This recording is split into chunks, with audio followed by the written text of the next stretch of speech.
Hello students, good morning.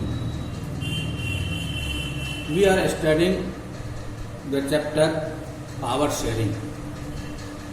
In that chapter, now we are going to start why power sharing is desirable. Why power sharing is desirable. यानी जो power sharing है, शक्तियों का साझेदारी है या सत्ता की साझेदारी है, ये क्यों जरूरी है. ठीक है, तो इस प्रकार हम देखेंगे इसमें कि 2 different sets of reason can be given in favour of power sharing. कि हम इसमें देखते हैं कि 2 कारण दिए जाते हैं, 2 भिन्न भिन्न कारण दिए जाते हैं कि पावर शेयरिंग के फेवर में.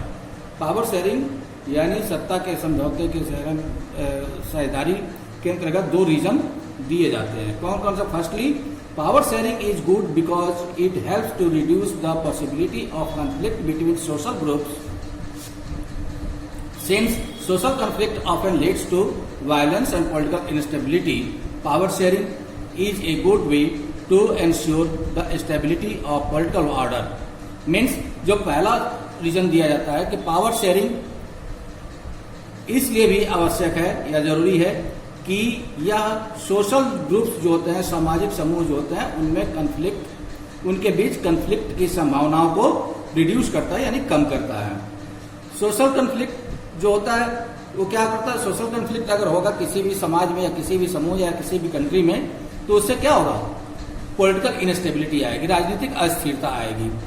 ठीक है, तो power sharing is a good way to ensure the stability of political order. इस प्रकार से हम देखते हैं कि जो पावर शेयरिंग होता है, स्टेबिलिटी पॉलिटिकल ऑर्डर यानी राजनीतिक सत्ता के लिए या राजनीतिक शक्ति के लिए या राजनीतिक स्थिरता के लिए, राजनीतिक स्टेबिलिटी, पॉलिटिकल स्टेबिलिटी के लिए बहुत ही जरूरी हो जाता है. Imposing the will of majority community over others may look like an attractive option in the short run, but in the long run it undermine the unity of the nation. जो majority community है, जो बहुसंख्यक समुदाय हैं, उनकी इच्छा के अनुसार किसी भी सत्ता को चलाना या उनका प्रभाव छोड़ना सत्ता पे कुछ समय के लिए तो अट्रैक्टिव हो सकता है, आकर्षक हो सकता है, आकर्षक ऑप्शन हो सकता है, अट्रैक्टिव ऑप्शन हो सकता है, बट लंबे समय के लिए ये अच्छा नहीं होगा. किसके लिए? यूनिटी ऑफ द नेशन के लिए. मतलब कि राष्ट्र की एकता को बनाए रखने के लिए ये बहुसंख्यक समुदाय का जो विल होता है, जो इच्छा होती है, वो थोपना या उसको ही साबित करना कि उसकी इच्छा के अनुसार ही कोई भी नियम कानून बने या देश चले, ये राजनीतिक स्थिरता के लिए कुछ समय के लिए यह अट्रैक्टिव हो सकता है, बट लंबे समय के लिए अट्रैक्टिव नहीं हो सकता है. ये राष्ट्र की एकता को क्या करता है? क्या कर सकता है? प्रभावित कर सकता है. tyranny of the majority is not just oppressive for the minority, it often brings ruin to the majority as well. और इस प्रकार से जो ये मेजोरिटी या बहुसंख्यक समुदाय है, वो अपने जो माइनॉरिटी पे है, माइनॉरिटी के ऊपर अपनी इच्छाओं को या अपनी आकांक्षाओं को नहीं थोप सकता, और इस तरह से जो मेजोरिटी की जो पावर है वो एक तरह से समान हो जाती है माइनॉरिटी के. There is a second deeper reason why power sharing is good for democracies. जो यहाँ पे दूसरा एक गहरा कारण है पावर शेयरिंग का, वो डेमोक्रेसी के लिए अच्छा कहा जाता है. कि डेमोक्रेसी में, डेमोक्रेसी मीन्स लोकतंत्र यानी लोगों का तंत्र. जिस सिस्टम में लोगों की भागीदारी है उसको हम लोग डेमोक्रेसी कहते हैं, ये पहले बताया जा चुका है. Then power sharing is the very spirit of democracy. A democratic rule involves sharing power with those affected by its exercise and who have to live with its effects. तो डेमोक्रेसी में जो डेमोक्रेटिक रूल होता है, इसमें क्या होता है?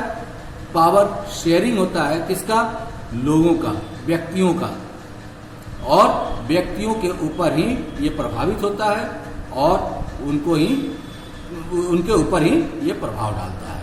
ठीक है, people have a right to be consulted on how they are to be govern.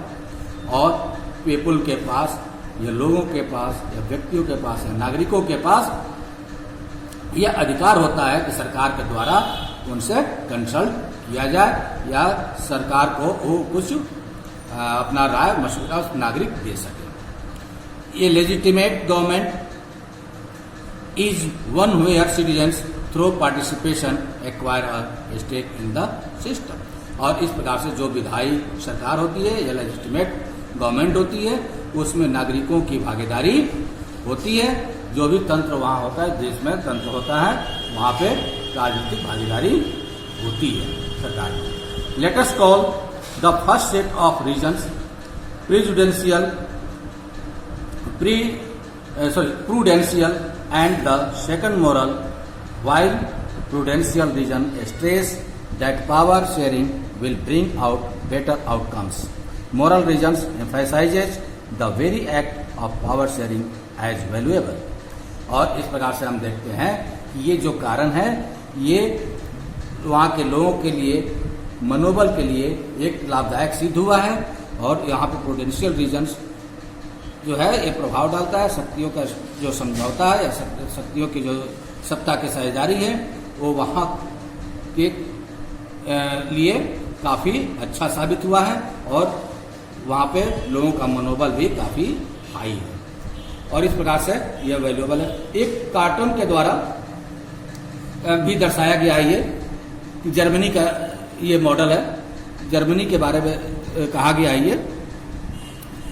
तो यहाँ पे हम देखते हैं कि the cartoon at the left refers to the problems of running the Germany's grand coalition government that include the two major parties of the country, namely the Christian Democratic Union and the Social Democratic Party।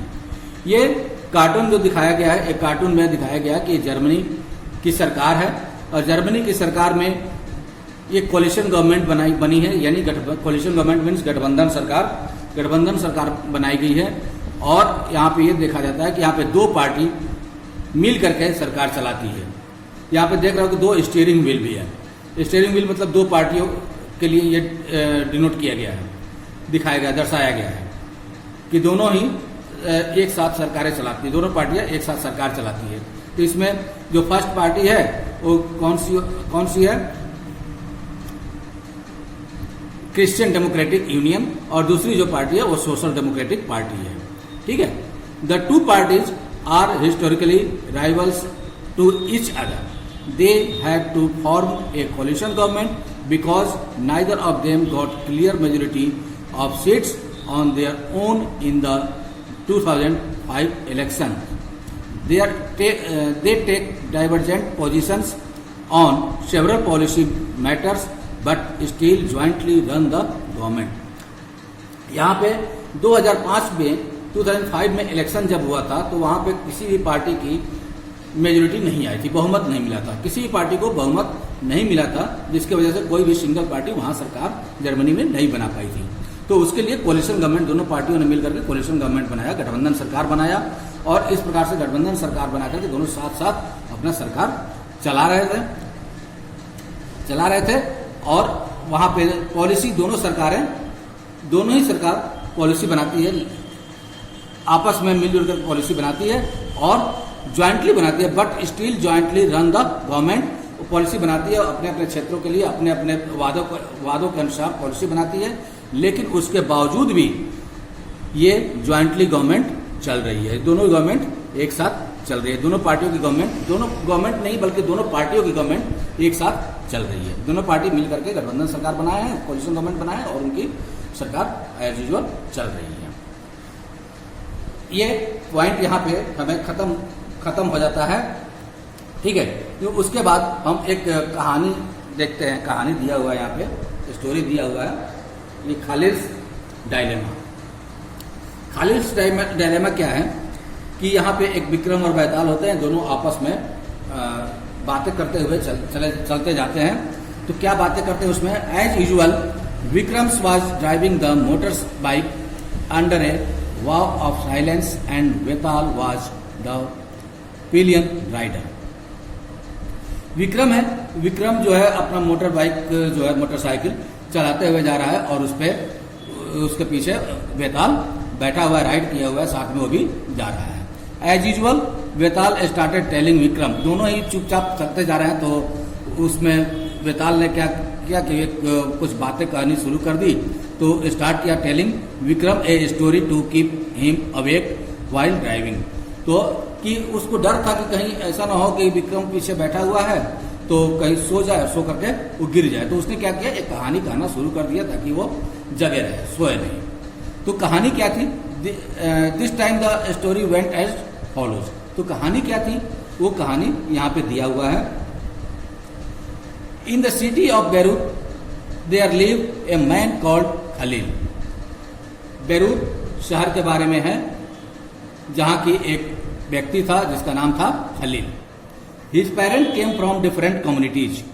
उसके जो parent थे वो भिन्न भिन्न community, भिन्न भिन्न समुदाय से आते हैं।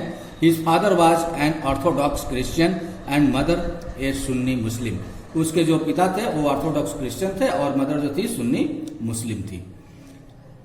This was not so uncommon in this modern cosmopolitan city. इस कॉस्मोपॉलिटन सिटी, इस आधुनिक शहर में या इस मॉडर्न युग में ये अनकॉमन नहीं था। मतलब कि यहाँ पे लगभग हर जगह पाया जाता था। ये मॉडर्न युग में क्या होता है, ये सब चीजें चलती रहती है।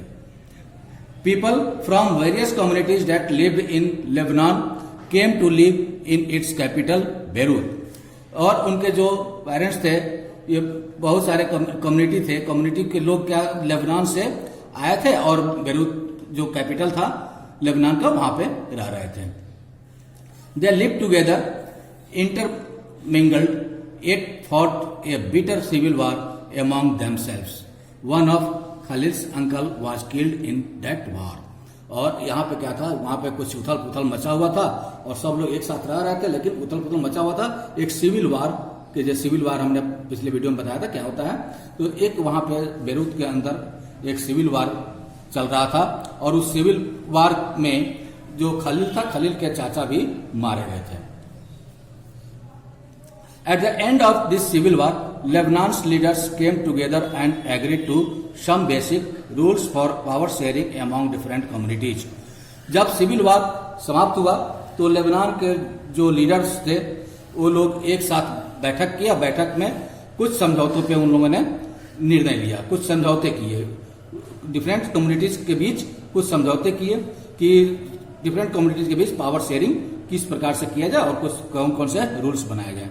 As per these rules, the country's president must belong to the Maronite sect of Catholic Christians. तो उसमें दिया गया कि इस रूल के जो रूल्स बनाए गए, रूल्स के अनुसार जो कंट्री का जो प्रेसिडेंट होगा वो मैरोनाइट सेक्ट का कैथोलिक क्रिश्चियन होगा। जो कैथोलिक क्रिश्चियन होगा वही वहां का प्रेसिडेंट बन सकता था। The prime minister must be from the Sunni Muslim community. और जो प्राइम मिनिस्टर बनेगा वो आवश्यक रूप से Muslim community, Sunni Muslim community का होगा। The post of deputy prime minister is fixed for orthodox Christian sect and that of the speaker for Shias Muslim. और जो डिप्टी प्राइम मिनिस्टर होगा, जो उप प्रधानमंत्री होगा वहां पे लेबनान में, वो कैसा कौन होगा, ऑर्थोडॉक्स क्रिश्चियन होगा। जो ऑर्थोडॉक्स क्रिश्चियन होगा वो वहां का डिप्टी प्राइम मिनिस्टर होगा। और जो विधायिका की जो स्पीकर होगा वो कौन होगा, शिया मुस्लिम। मुस्लिम्स में शिया और सुन्नी जो होते हैं, तो ये जो स्पीकर होगा वो शिया मुस्लिम होगा। Under this pact the Christian agreed not to seek French protection and the Muslim agreed not to seek unification with the neighbouring state of Syria. When the Christians and Muslims came to this agreement, they were nearly equal in population. तो यहाँ पे देखा जाता है कि जो Christians थे वो उन लोगों ने फ्रेंच प्रोटेक्शन लेना नहीं चाहा, राजी नहीं हुए और नहीं चाहते थे कि फ्रेंच प्रोटेक्शन ले और उनके अंडर में हम हो जाएं। और इधर मुस्लिम जो थे ये भी एग्री नहीं थे कि हम जो नेबरिंग स्टेट है सीरिया उसका हम साथ ले या उसका सहयोग ले, ताकि हम उसके अंडर में हो जाएंगे अगर साथ लेंगे तो when the Christians and Muslims came to this agreement they were nearly equal in population. जब ये एग्रीमेंट हुआ क्रिश्चियन और मुस्लिम्स के बीच, तो उस समय दोनों ही समुदायों की जनसंख्या लगभग बराबर थी। Both sides have continued to respect this agreement though now the Muslims are in clear majority. दोनों ही साइड यानी मुस्लिम और क्रिश्चियन दोनों ही कम्युनिटी के लोग एक दूसरे का समुदाय का रिस्पेक्ट करते थे, जबकि कुछ समय बाद मुस्लिम्स की संख्या जो है मेजोरिटी में आ गई, बहुसंख्यक मुस्लिम्स हो गए, यानी संख्या में मुस्लिम्स अधिक हो गए, वो मेजोरिटी में आ गए। Khalil does not like this system one bit. He is a popular man with political ambition. और खलील जो था इस सिस्टम के अगेंस्ट में था। ये जो सिस्टम था पावर शेयरिंग का, खलील को पसंद नहीं था, जबकि वह जो खलील था, खलील एक बहुत ही मशहूर व्यक्ति था और काफी महत्वाकांक्षी भी था। उसका लक्ष्य बहुत ही ऊंचा था। But under the present system the top position is out of his reach barred from him. और जो ये सिस्टम था पावर शेयरिंग का, इसके अनुसार खलील कभी भी टॉप पोजीशन पे नहीं पहुंच सकता था, यानी राष्ट्रपति वो नहीं बन सकता था। He does not practice either his father's or his mother's religion and does not wish to be known by either. तो वो नहीं चाहता था कि वो अपने धर्म के आधार पर माना जाए या धर्म के आधार पर पहचाना जाए या अपने माता के कम्युनिटी के आधार पर जाना जाए या मदर के कम्युनिटी के आधार पर जाना जाए। वो इस सबसे दूर रहना चाहता था। He can not understand why Lebanon can't be like any other normal democracy. वह ये नहीं समझ पा रहा था कि लेबनान जो था क्यों एक नॉर्मल डेमोक्रेसी के रूप में कैसे ये मान लिया और कैसे ये चल रहा है। Just hold an election, allow everyone to contest and whoever wins maximum votes become the president no matter which community he comes from। वह चाहता था कि एक फ्रेश इलेक्शन हो और उस इलेक्शन में वोटिंग के आधार पर जिस पार्टी की या जिस व्यक्ति को मेजोरिटी मिले या मैक्सिमम वोट मिले वही कंट्री का प्रेसिडेंट बने, चाहे वह किसी भी कम्युनिटी से आता हो। Why can't we do that like in other democracies of the world? ऐसा हम क्यों नहीं कर सकते हैं जैसा कि विश्व के और भी डेमोक्रेसी में होता है, ऐसा हम क्यों नहीं कर सकते। He asked his elders who have seen the bloodshed of the civil war tell him that the present system is the best guarantee for peace। तो अब उसने अपने बड़ों से, अपने पूर्वजों से ये सब पूछा कि हम क्यों नहीं वर्ल्ड में जो डेमोक्रेसी है उसके अनुसार हम वोटिंग करा सकते हैं, उसके अनुसार कोई भी व्यक्ति ऊंचे पद पर जा सकता है। His elders who have seen, जो उसके पूर्वज थे, उसके बड़े व्यक्ति थे, उसके बड़े नेता थे या पहले के नेता थे, उन लोगों ने गृह युद्ध यानी सिविल वार को देखा था, जहां की जिस सिविल वार के अंतर्गत बहुत ही खून खराबा हुआ था। और वो मानते थे कि प्रेजेंट सिस्टम जो है, जो वर्तमान जो प्रणाली है पावर शेयरिंग की, वही हमें शांति की गारंटी या पीस की गारंटी दे सकती है। इसलिए इस पावर शेयरिंग का वो समर्थन करते थे। The story was not finished but they had reached the TV tower where they stopped every day.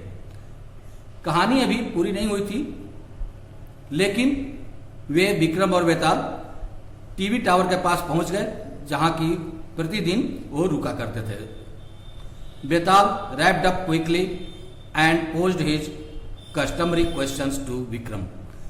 तो बेताल क्या किया, जल्दी से कहानी को पूरा किया और विक्रम से क्वेश्चन किया। If you had the power to rewrite the rule in Lebanon what would you do. तो उसने क्वेश्चन विक्रम से क्या किया कि अगर तुम्हें ये पावर दी जाए कि लेबनान के नियम को दोबारा तुम लिखो तो तुम क्या करोगे। Would you adopt the regular rules followed everywhere as Khalil suggest? क्या तुम ऐसा करोगे जैसा खलील चाहता है कि जो रेगुलर हर जगह पे जो रेगुलर रूल्स जो लगातार जो नियम कानून चलते आ रहे हैं हर डेमोक्रेसी में, क्या वैसा करोगे? और stick to the old rules, या जो रूल्स पहले से चले आ रहे हैं, जो पुराने रूल्स चले आ रहे हैं पावर शेयरिंग की, वैसा ही रहने दोगे? और डू समथिंग एल्स, या कुछ अलग तरीके से अपना रूल्स जो है रीराइट करोगे? Betal did not forget the remind Vikram of their basic pact, लेकिन बेताल जो है जो बेसिक पैक्ट था, जो आधारभूत समझौता था, उसे याद दिलाना नहीं भूला। If you have an answer in mind and yet do not speak up, your mobile will freeze and so you will you. अगर तुम इसका आंसर नहीं देते हो तो तुम्हारा जो ये मोबाइल है यानी मोटर बाइक है यानी मोटरसाइकिल है, वो क्या होगा? फ्रीज हो जाएगा, यानी वहीं रुक जाएगा, तुम आगे नहीं जा पाओगे। तो स्टूडेंट्स, आपके लिए भी एक क्वेश्चन यहाँ पे राइटर छोड़ देता है क्या कि can you help poor Vikram in answering Betal? क्या तुम विक्रम को इसका आंसर देने के लिए सहायता कर सकते हो कि विक्रम बेताल को सहायता कर सके आंसर देने में? तो इसको अगर कमेंट में आप लिखें तो ये बहुत अच्छा है। ठीक है, आज हम यहीं पर छोड़ देते हैं और नेक्स्ट वीडियो में हम देखेंगे जो कि फाइनल होगा इस चैप्टर का, फॉर्म्स ऑफ पावर शेयरिंग। ठीक है, okay, thank you for today, have a nice day.